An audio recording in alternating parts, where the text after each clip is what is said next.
सगळ्यात आधी फ्रेंड्स तुम्ही ब्लाऊजचं फिटिंग बघू शकता, फिनिशिंग बघू शकता, सोबत हे जे शोल्डर आहे तर ते सुद्धा एकदम गच आपलं बसलेलं आहे। तर मला भरपूर कमेंट सुद्धा येत असतात की मुंड्यामध्ये आम्हाला फुगा येतो, तर हे बघा मुंडा आपला जो आहे एकदम परफेक्ट असा आलेला आहे। तर बॅक साईडचा सुद्धा तुम्ही मुंडा बघू शकता आणि फ्रंटचा सुद्धा मुंडा बघू शकता, तुम्हाला एकही प्लेट किंवा फुगा इथं बघायला मिळणार नाही। तर आजच्या या व्हिडिओमध्ये आपण या ब्लाऊजचं पूर्ण अगदी स्टेप बाय स्टेप इथं कटिंग आपण बघणार आहोत। तर 38 साइज 4 टक्सचं ब्लाऊज आहे आपण या व्हिडिओमध्ये आज बघणार आहोत। सोबत आपण फ्रंट पार्ट सुद्धा मी तुम्हाला दाखवणार आहे की कशा पद्धतीने आपण 4 जे टक्स असतात तर ते कसे द्यायचे असतात किंवा त्याला कोणतं मेजरमेंट असतं। तर आता हे बघा आपलं कॉन्ट्रास्ट कलरचं आपण इथं कापड कट केलेलं आहे डिझाईनसाठी आणि हा आपला मेन पीस आहे काठपदरच्या साडीवरचा। तर एकदम स्टेप बाय स्टेप मी तुम्हाला या व्हिडिओमध्ये कटिंग जे आहे तर मी सांगणार आहे एकदम परफेक्ट 38 साइजचं 4 टक्सचं। तर त्यात काय काय मेजरमेंट लागतं तर ते सगळ्यात आधी आपण इथं बघणार आहोत। 38 साइज 4 टक्सचं ब्लाऊज आपण इथं कटिंग करणार आहोत। तर त्यासाठी छाती जी आहे आपण घेतलेली आहे 9.5 + 2 इंच, कमर जी आहे आपण 8 + 2 इंच घेतलेली आहे, पूर्ण उंची जी आहे 14 + 1 इंच घेतलेली आहे। त्याच्यानंतर हात उंची जी आहे 4.5 + 1 इंच घेतलेली आहे, हात रुंदी जी आहे 6.5 + 2 इंच घेतलेली आहे, क्रॉस पट्टी 2.5 आणि 2 घेतलेली आहे, शोल्डर मी 5.5 घेतलेला आहे, उंडा 6 घेतलेला आहे, गळा रुंदी जी आहे 2.25 इंच घेतलेली आहे। तर पुढचा आणि मागचा जो गळा आहे तर तो तुम्ही तुमच्या हिशोबाने ठेवू शकता। तर इतकं आपलं जे मेजरमेंट आहे तर ते 38 4 टक्सला आपलं लागतं। तर 5.5 शोल्डर आणि मुंडा जो 6 आपण घेतला होता तर 38 साइजला एकदम परफेक्ट आपलं हे जे शोल्डर आणि मुंड्याचं माप आहे तर ते परफेक्ट बसतं। तर आता सगळ्यात आधी आपण इथं पूर्ण उंचीचे माप आहे तर ते इथं घेणार आहोत। तर पूर्ण उंची आपण 14 + 1 इंच इथं घेतलेली आहे। तर 14 आपली आहे पूर्ण उंची, त्यामध्ये 1 इंच आपण मार्जिन ॲड करून 15 इंच आपण पूर्ण उंची घेतलेली आहे। आता त्याच्यानंतर आपण शोल्डर इथं 5.5 इंच घेतलेला आहे आणि जो आपला मुंडा आहे तर तो घ्यायचा आहे 6 इंचावरती।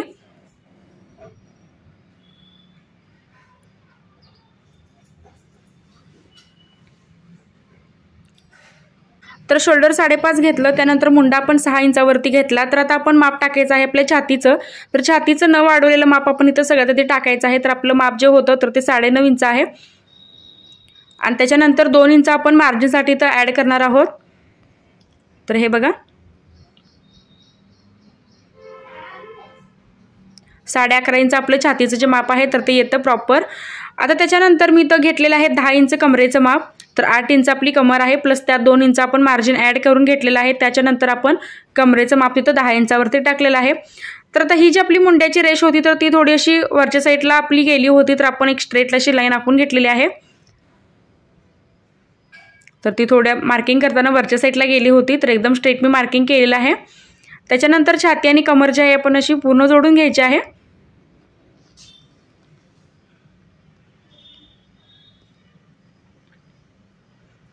आता फ्रंट मुंड्याला आपण 1 इंचावरती आकार द्यायचा आहे।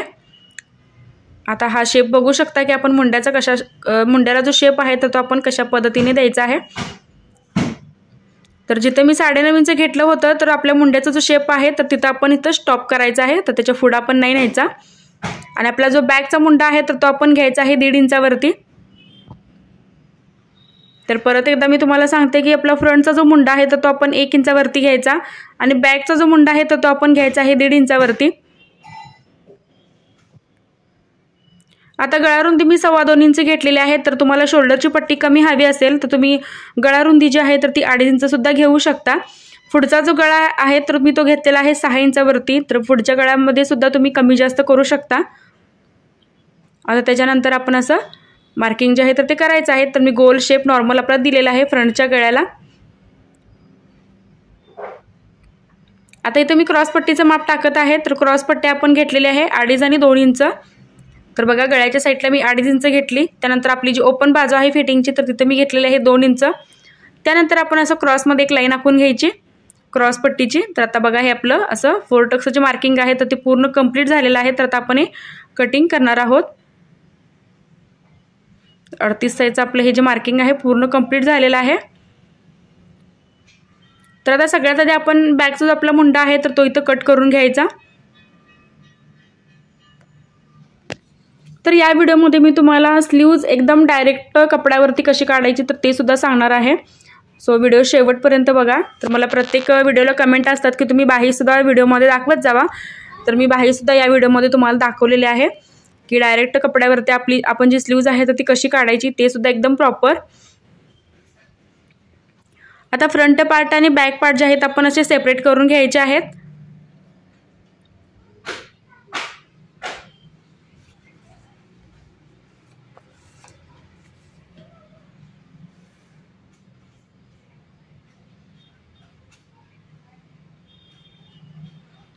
आता आपण फ्रंटचा सुद्धा जो आपला मुंडा होता तर तो आपण असा कट केलेला आहे। फ्रंटचा गळा सुद्धा आपण इथं कट केलेला आहे। त्याच्यानंतर आता आपण करत आहोत आपली क्रॉस पट्टी कट।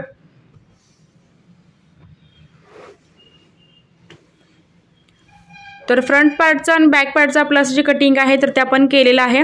आता त्याच्यानंतर आपण डायरेक्ट आपली जी स्लीव्ज आहे तर ती अस्तरवरती डायरेक्ट कट करणार आहोत। आता हे जे सगळे पार्ट आहेत तर ते सगळ्यात आधी आपण अस्तरवरती कट करून घ्यायचे आहेत। तर बॅक पार्टमध्ये आपल्याला कोणतंही मार्जिन वगैरे ॲड करायचं नाही। तर फ्रंट पार्टमध्ये आपल्याला मार्जिन जे आहे तर ते वाढवायचं असतं। तर हे बघा मी 1 मीटर अस्तर घेतलेलं आहे। तर त्याच्यानंतर आपण बॅक पार्ट इथं कट करणार आहोत। तर बॅक पार्टमध्ये आपल्याला कोणतंही मार्जिन ॲड करून घ्यायचं नाही। जसं आपला पेपर आपण कट केला आहे तर तो तसाच ठेवून आपल्या अस्तरवरती जो आहे तर तो कटिंग करायचा आहे। तर मला भरपूर आणि कमेंट येतात की तुम्ही बॅक पार्टसाठी टक्सचं मार्जिन एक्स्ट्रा वाढवत नाही का? तर मी नाही वाढवत एक्स्ट्रा मार्जिन। जसं आपला पेपर कटिंग आहे तर तोच ठेवून मी कट करते। आणि जे आपले पाठीमागचे टक्स असतात तर ते सुद्धा मी अर्धा इंच घेत नाही, तर ते एकदम कमी घेतो। तर त्यामुळे मी एक्स्ट्रा मार्जिन टक्ससाठी वाढवत नाही। तर आता बॅक पार्ट आपण असा कट केलेला आहे। त्याच्यानंतर फ्रंट पार्ट सुद्धा काय करायचं आपण आहे तसं इथं सगळ्यात आधी मार्किंग करून घ्यायचं। तर हा आपला फ्रंट पार्ट आहे। आता हा अस्तरवरती ठेवून पहिल्यांदा आपण हा आहे तसा इथं मार्किंग करून घ्यायचं आहे। आता मला ह्या सुद्धा कमेंट असतात की 4 टक्स ज्यावेळी आम्ही ब्लाऊज तयार करतो तर त्यावेळी मार्जिन आम्हाला एक्स्ट्रा उरत नाही, ब्लाऊजमध्ये एकदम काठोकाठ येतं। त्या व्हिडिओमध्ये तो सुद्धा तुमचा जो डाऊट आहे तर तो सुद्धा क्लिअर होईल। तर आता हे बघा आपला जो फ्रंट पार्ट आहे तर तो असा आपण इथं ठेवून घेतलेला आहे। त्याच्यानंतर आता आपली जी फिटिंगची बाजू आहे आणि आपली जी गळ्याची बाजू आहे तर त्या साईडला आपल्याला पाऊण इंच दोन्ही साईडला इथं वाढवून घ्यायचं आहे। जसं की मी दोन्ही साईडला इथं वाढवलेलं आहे, फिटिंगच्या सुद्धा साईडला वाढवलेलं आहे आणि गळ्याच्या साईडला सुद्धा खाली बॉटमला मी इथं आपण जिथं टक्स देणार आहोत तर त्या साईडला आपण इथं दोन्ही साईडला पाऊण इंच मी वाढवलेलं आहे। आता मी खाली अर्धा इंच एक्स्ट्रा वाढवणार आहे, कारण ज्यावेळी आपण ब्लाऊज क्रॉस पट्टी लावतो बॉटमला तर त्यावेळी थोडंफार कापड जे आहे पूर्ण उंची जी आहे आपली कमी होते। तर इथं बघा मी दोन्ही साईडला पाऊण इंच वाढवलं। त्याच्यानंतर मी खाली जे आहे अर्धा इंच एक्स्ट्रा वाढवून घेतलेला आहे, कारण ज्यावेळी आपण हात वगैरे वर करतो तर त्यावेळी ते वर जाऊ नये आणि फ्रंटची जी उंची आहे तर ते आपल्याला कमी पडू नये यासाठी आपण ते अर्धा इंच जे आहे वाढवायचं आहे। क्रॉस पट्टीमध्ये सुद्धा आपण हे जे मार्जिन आहे तर ते वाढवणार आहोत, पण या पार्टमध्ये सुद्धा आपल्याला हे जे मार्जिन आहे तर ते वाढवून घ्यायचं आहे। तर बऱ्याच वेळेला काय होतं आपला जो फ्रंट पार्ट आहे तर बॅक पार्ट आहे तसा राहतो आणि फ्रंट पार्ट जो आहे तर तो खूप छोटा होतो। तर काय होतं की आपण ज्यावेळी हात वर करतो तर काय होतं तो भाग जो आहे आपला वरच्या साईडला उचललेला दिसतो। तर तसं होऊ नये म्हणून एकदम प्रॉपर पद्धतीने आपला फ्रंटचा जो पार्ट आहे तर तो कटिंग करायचा आहे, जसा की मी इथं सांगितलेलं आहे।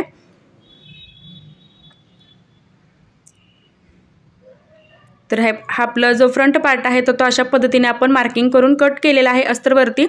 तर या टाईपचं सुद्धा तुम्ही जे मार्किंग आहे 4 टक्स जर शिवत असाल तर हे तुम्ही लक्षात ठेवूनच कटिंग जे आहे अस्तरवरती करायला पाहिजे, तरच तुमचं जे फिटिंग आहे अगदी व्यवस्थित येतं। सोबत तुमचं फुल 2 इंचाचं जे मार्जिन आहे ब्लाऊजमध्ये तर ते सुद्धा राहतं। तर आता आपण नेहमीसारखी क्रॉसपट्टी कट करणार आहोत। तर सिंगल मी क्रॉसपट्टी घेतलेली आहे।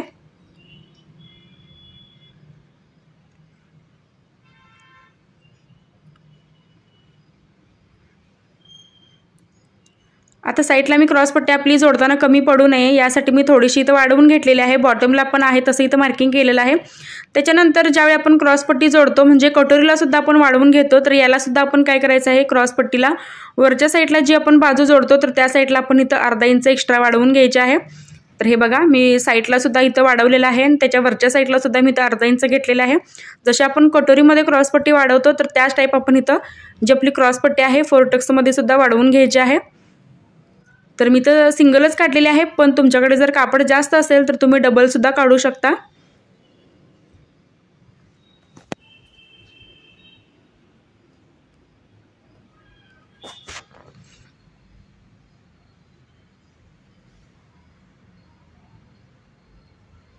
तर आपली क्रॉसपट्टी आपण अशी कट केलेली आहे। त्याच्यानंतर आता आपण स्लीव जी आहे तर ती कट करणार आहोत।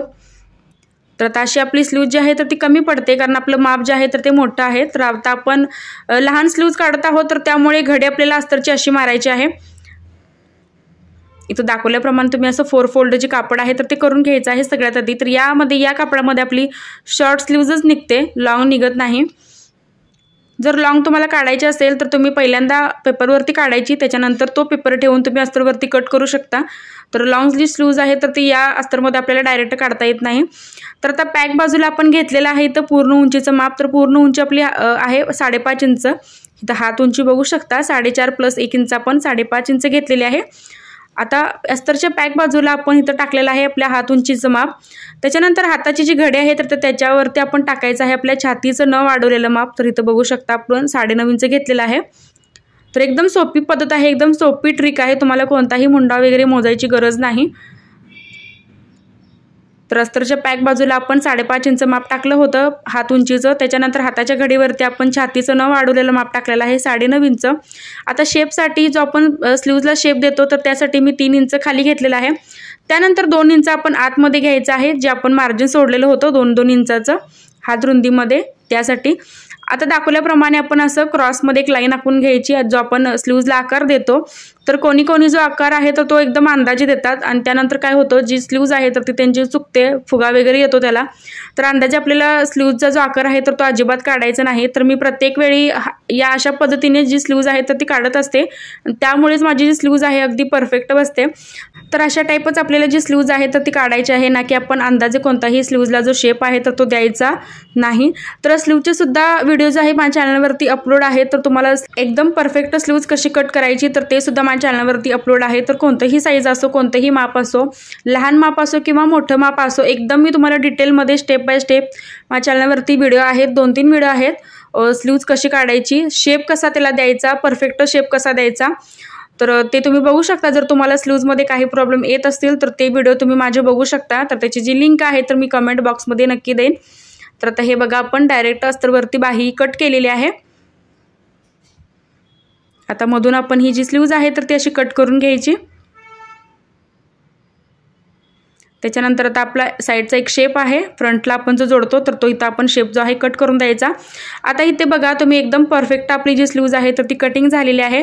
तर आता हे जे अस्तर आहे तर ते आपण मेन कापडावरती आपल्या ठेवून जे आहे तर ते कट करायचं आहे। तर आता सगळ्यात आधी मी इथं स्लीव्ज ठेवून कट करणार आहे। त्याच्यानंतर आपला बॅक पार्ट, तर बॅक पार्टला मी जी धडे आहे तर ती लावलेली आहे डिझाईनसाठी, म्हणून मी इथं पूर्ण प्लेन घेतलेला आहे आपला बॅक पार्ट। आता आपला हा फ्रंट पार्ट आणि त्यानंतर आपली क्रॉस पट्टी। तर अशा टाईप आपण हे असं कटिंग जे आहे तर ते करायचं आहे।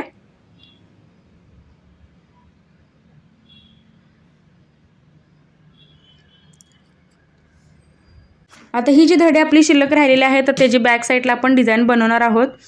तर असं प्रॉपर आपलं कटिंग जे आहे एकदम स्टेप बाय स्टेप मी तुम्हाला सांगितलेलं आहे। तर आता आपण फ्रंट पार्ट इथं स्टिचिंग करून घेऊयात। तर आता सगळ्यात आधी आपले जे फ्रंट पार्ट होते तर ते अस्तरला जोडून घ्यायचे आहेत। तर हे बघा मी पूर्ण अस्तरला जॉईंट करून घेत आहे। जर तुम्ही गळ्याला पलटी मारणार असाल तर ते सुद्धा तुम्ही करू शकता। तर मी फ्रंटला इथं गोल्डन कलरची जी पाइपिंग आहे तर ती लावणार असल्यामुळे मी आहे तसं इथं अस्तर आणि मेन आपलं जे कापड आहे तर ते इथं जोडून घेत आहे।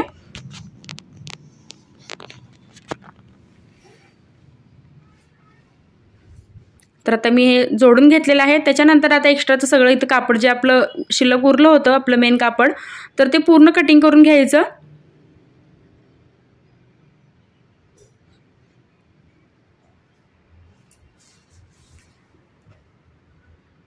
तर दोन्ही साईडचं मी जे आपलं शिल्लक राहिलेलं कापड होतं तर ते पूर्ण मी इथं कटिंग करून घेतलेलं आहे।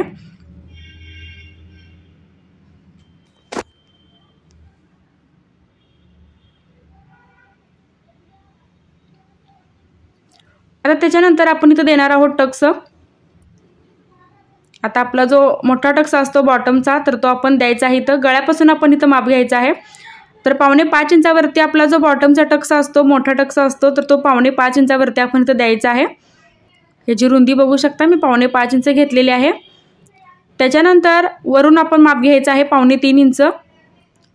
तर रुंदी आपण 5.5 इंच घेतली, त्यानंतर जी उंची आहे तर ती सुद्धा आपण 3.25 इंच घेतली। तर आता आपण साईडचा इथं टक्स देणार आहोत। तर बॉटमपासून 1.5 इंचावरती आपण असं मार्किंग करायचं आणि त्याच्यानंतर आपण असा एक शेप द्यायचा आहे इथं।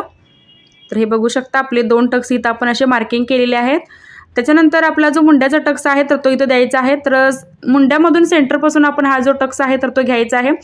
आणि जो आपला दुसरा आपण टक्स इथं दिला होता तर त्याच्यामध्ये आणि आपला तिसरा जो आपण टक्स देणार आहोत तर त्याच्यामध्ये 2 इंचाचं आपलं अंतर ठेवायचं आहे। तर हे बघा, या दोन्ही पार्टमध्ये आपण 2 इंचाचं जे मार्जिन आहे तर ते ठेवलेलं आहे। जो स्पेस आहे तर तो आपण 2 इंचाचा ठेवलेला आहे दोन्हींच्या मध्ये।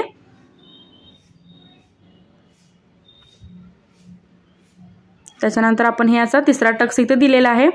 आता चौथा टक्स आपण द्यायचा आहे आपल्या गळ्याच्या साईडला, म्हणजे आपली जी आय आणि हुकची पट्टी असते तर त्या साईडला आपण असा आपला चौथा जो टक्स आहे तर तो द्यायचा आहे। तर हे बघा, अगदी व्यवस्थित आणि जो सेंटरचा जो आपला आकार आहे तर तो गोल यावा या हिशोबाने आपला जो चौथा टक्स आहे तर तो द्यायचा आहे। आता गळ्यापासून वरून मी तर 3 इंच घेतलेला आहे। त्याच्यानंतर मी 3.5 इंचावरती आपली जी उंची आहे याची दिलेली आहे। आणि हा बघू शकता आता शेप एकदम प्रॉपर असा आपला आलेला आहे। तर मी तर तुम्हाला मार्किंग करून परत दाखवते।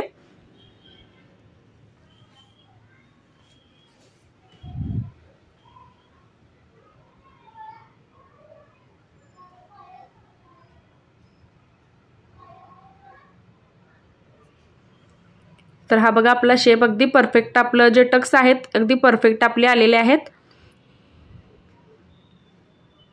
तर हे बघा, तर आता सेम आपण दुसरी जी बाजू आहे याच्यावरती थोडीशी ड्रॅप करून घ्यायची, म्हणजेच आपला जो दुसरा पार्ट आहे याच्यावरती ठेवून घ्यायचा। आता हे बघा, दाखवल्याप्रमाणे तुम्ही असं दुसऱ्या साईडला सुद्धा जसं आपण पहिला शेप इथं मार्किंग केलेला आहे तसा दुसरा शेप सुद्धा मार्किंग करून घ्यायचा आहे। तर एकदम परफेक्ट आपले जे टक्स आहेत तर ते असे मार्किंग झालेले आहेत। तर यामुळे अगदी छातीमध्ये जे ब्लाऊज आहे तर ते सुद्धा एकदम छान बसतं आणि ऑटोमॅटिक त्या शिवल्यानंतर त्याला जो शेप आहे व्यवस्थित आणि छान येतो।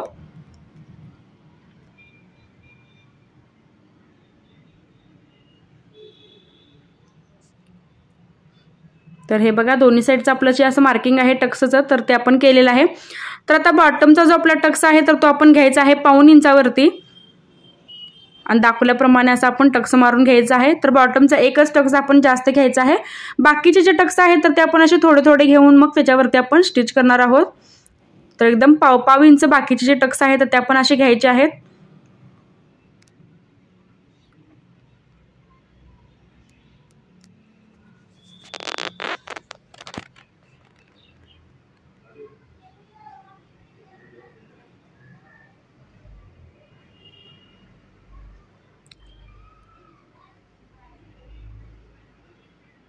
तर आता हे बघा, आपलं जे टक्सचं पूर्ण स्टिचिंग आहे तर ते आपण फ्रंट पार्ट पूर्ण इथं तयार केलेला आहे। आणि याचा शेप बघू शकता, अगदी परफेक्ट आपला जो शेप आहे तर तो आलेला आहे। आणि ऑटोमॅटिक याला जो स्पेस आहे आतमध्ये भरपूर आलेला आहे, घातल्यानंतर सुद्धा तुम्हाला चपटं वगैरे वाटणार नाही। ब्लाऊज जे आहे ते एकदम व्यवस्थित शेप येईल घातल्यानंतर सुद्धा। आता तशीच आपण सेम दुसरी बाजू इथं तयार करून घेणार आहोत।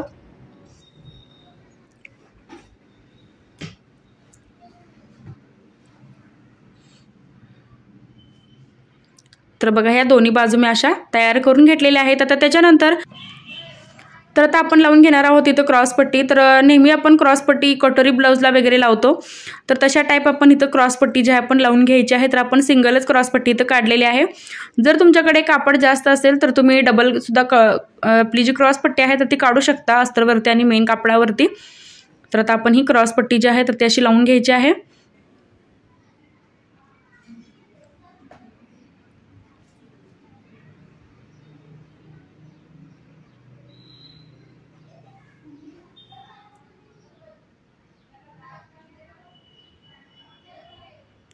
तर एक साइड आपण अशी कंप्लीट करून घेत आहोत, तर दुसरी साइड सुद्धा सेम आपण तशीच करून घ्यायची आहे। तर हे बघा, आता जे एक्स्ट्रा आपलं थोडंसं इथं कापड दिसतंय तर ते सुद्धा आपण इथं कटिंग करून घ्यायचं, एक लेवल करून घ्यायचं।